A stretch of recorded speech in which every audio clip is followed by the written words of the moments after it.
ప్రత్యేకత ఏమైనా ఉందా? లేదా ప్రత్యేక పదార్థాలు ఏమైనా ఉన్నాయా? అనే సందేహం మీకు రావచ్చు. అవును, దీంట్లో కొన్ని ప్రత్యేక పదార్థాలు ఉన్నాయి. అంటే అవి ఏమిటి అంటే స్టార్ ఫ్రూట్‌లో క్వెర్సెటిన్ అనే ఒక ప్రత్యేక పదార్థం లభిస్తుంది. అలాగే గల్లిక్ యాసిడ్ అనే యాసిడ్ కూడా మనకి ఈ స్టార్ ఫ్రూట్‌లో లభిస్తుంది.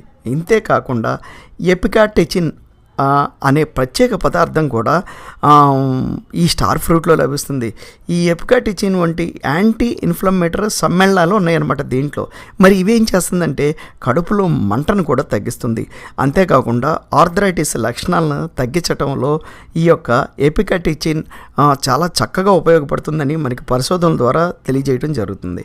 ఇందాక చెప్పినట్టు ఇది యాంటీ డయాబెటిక్ ఎఫెక్ట్ కలిగి ఉందన్నమాట. అంటే స్టార్ ఫ్రూటు యాంటీ డయాబెటిక్ ప్రభావాలను కలిగి ఉంది అని మనకి పరిశోధనలు కూడా చెప్పడం జరుగుతుంది.